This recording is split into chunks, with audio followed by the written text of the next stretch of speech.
Hello, good day mga kabukid, this is Kawini Vlog. Ngayong araw nga ay mag-ayos ako dito sa aming budiga. Sobrang kalat na nga po kasi dito mga kabukid. Dala ng sobrang busy nga sa aming pananim. At ayan nga, isa-isa ko nang tanggalin itong mga abubot dito sa aming budiga. Para naman maging maayos at baka kasi bahayan na ng ahas. Ay, wag naman.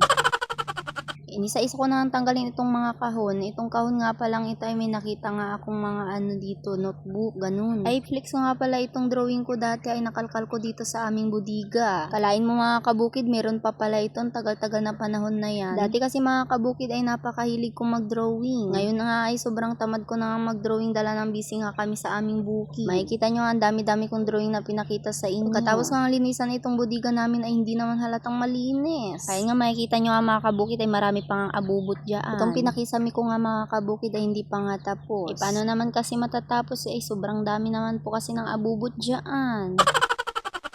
Kung makikita nyo nga dyan mga kabukid, nalis-alis ko nga itong mga kahon na nakalagay dyan. Papasigip lang kasi yan sa aming budiga, kaya nalis-alis ko na nga iyan mga kabukid at tinupi-tupi ko na nga rin para naman maayos. Dahil yung kahon na yan mga kabukid, baka naman magagamit nila sa mga bibiling paso. Kung balot nila yan sa paso, pwede naman. Kaya yan, ayos-ayos ko na para naman hindi nakakalat dito sa aming budiga. O diba, napakaayos tignan kapag nakatupi nga itong kahon na to para hindi nakakalat dito sa aming budiga. By the way mga kabukid, tignan nyo naman ang aking ngipin. Ay mukha pala.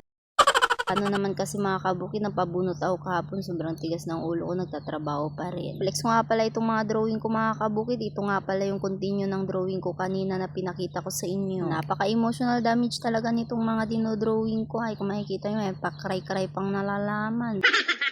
Sabi ko na nga ba mga kabukid, sobrang pangit nga itong mga dinodrawing ko. Hindi nga kasi ako marunong mag-sketch kaya tinuturuan ko nga yung sarili ko noon, hindi ko talaga makita. Paano naman kasi nung pandemic mga kabukid ay hindi nga po kumpleto yung mga gamit ko sa pag-sketch, kaya ayan, ganyan na nga po yung mga ginagawa ko, nagdo-drawing na nga lang po ako ng mga animes, ganun. Flex ko nga rin po itong INC choir member na dinrawing ko nung pinakauna, yan po nung pandemic pa, sobrang tagal na nga po yan. Meron pa nga po akong ginawang poem niyan, gawain at aktibidad kita dadalhin, relationship goal. Yan po yung pinakaunang poem na nagawa ko. Ay, ang layo na nang narating ko. Dito na nga po ulit ako sa budiga namin. Dahil itong budiga nga namin ay binilihan ko nga po ito ng pintura. Kunti nga lang dahil itong taas nga lang po yung gaanan ng kapatid ko. Hanggang dito muna ang aking video mga kabukid kasi naman po medyo masama po yung pakiramdam ko. Bye bye palagi. Thank you for watching.